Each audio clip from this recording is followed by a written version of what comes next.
Hi everyone, welcome back to our channel. In this video, we are going to show you a little bit about the Bronx Night Market.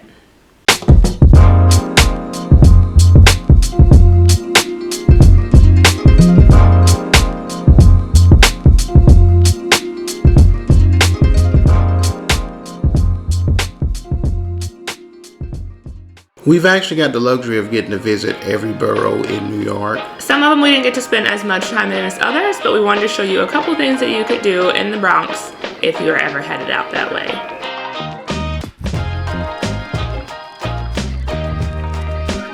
For the Bronx Night Market, we did have to purchase tickets in advance. This was a way to help control the crowds, to make sure that it didn't get overcrowded due to COVID. They have so many tickets allotted for each time slot, so they're done in hour lots, and so it's free to go, but you do have to sign up and have a barcode that they'll scan whenever it's time for you to go in for your time. So like, let's say if you're doing it from 3 to 4, just show any time between those hours, that hour you can show up, and you can, you know, hang out and get your food and stuff. And they weren't like making people leave.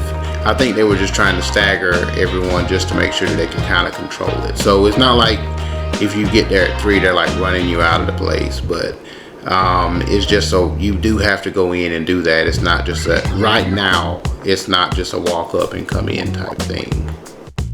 So if this night market looks pretty small, that's because it was. This was one of the first ones that they had for the season, and after a few weeks they did add quite a few more different vendors.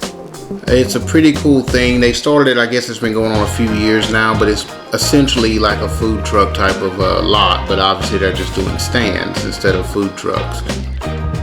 One of the first booths that we stopped at, and probably the one I was most excited for, was down east to get fresh lobster rolls.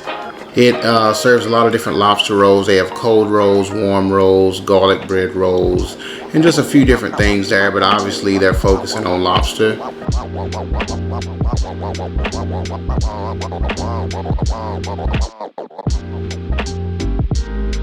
We ended up trying one of the warm rolls, which I personally think is the way to go.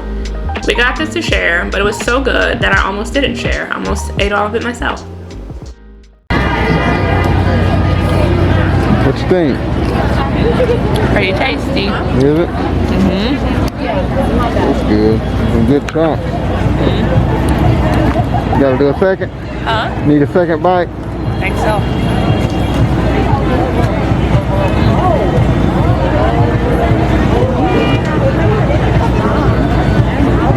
Pretty good. It was really good. They got a lot of good lumps of lobster in there.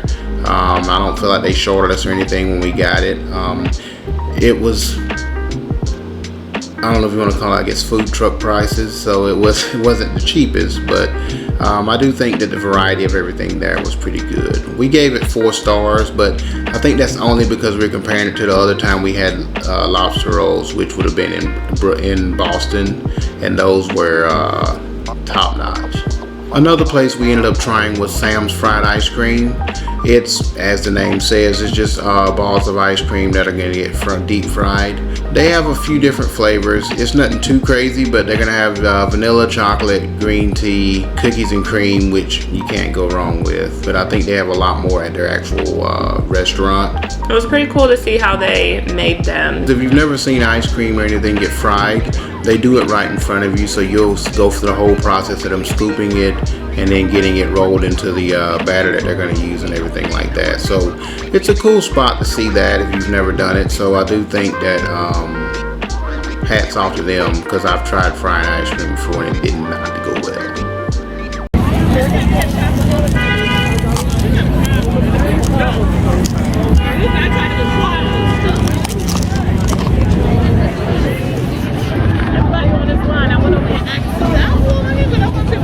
Not bad. It's a good crust. How's the ice cream? Very good. Cookies and cream, can't beat it. I'm not gonna go too crazy in terms of the stars or anything like that, but I would still say it's a 4-star, but I'm not gonna put it at 5 because I don't think any fried ice cream ball would be 5 stars. They have a lot of different vendors here, everything from food to just things like AHA drinks and Truly alcohol drinks. This man back there was nice enough to give me a free AHA water. They were free for everyone. It wasn't just him being nice. Everyone could get them. Most of the places here at the market are in New York City as a whole, spread out through all the different boroughs. It's a way for everyone to get to try food from all over the area without having to travel to those places. So it's a good opportunity to get to sample everything and just give you a reason to go to a different borough if you didn't have one otherwise. Then we visited the Bronx Burger Company. They're pretty good. They're those more high-end type of cool toppings and stuff like that. The one that we ended up trying was the maple bacon burger. Just like the name suggests, it was covered in maple syrup. It's very sticky. All right.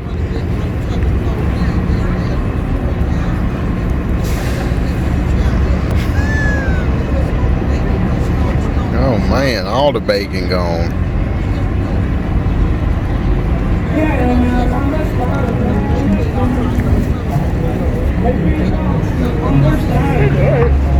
Yeah. Very messy. Eventually you all will learn that I don't like messy food, especially if my hands feel dirty after. And this was no exception. While it tasted really good, I think I would have enjoyed it more if I had a fork and a knife to eat it with. Outside of the mess flavors okay though? See? Look at me with my sticky fingers.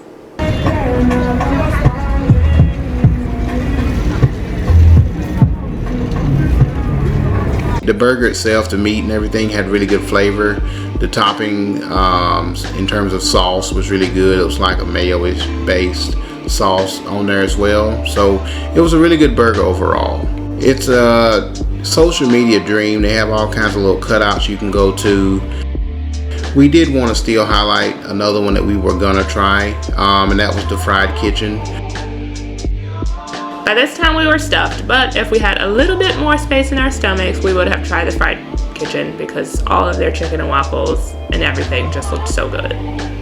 From talking to the people at the market, they would have been a good choice as well. So if you're there and you prefer more of like a chicken sandwich feel, that would be a good option too, as opposed to like a burger or a lobster roll.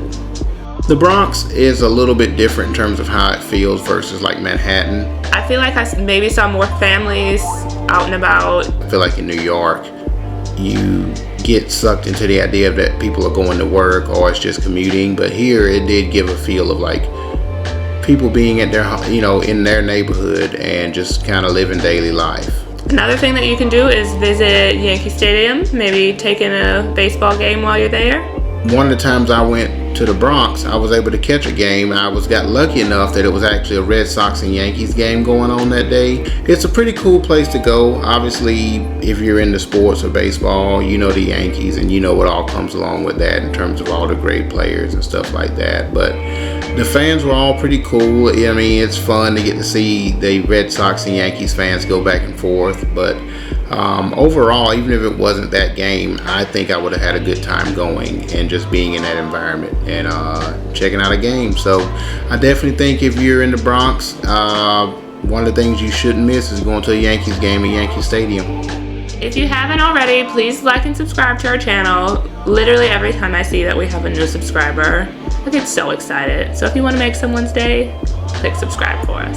If you have any questions, just leave us a comment and we'll get back to you as soon as possible. Stay tuned for the next ones.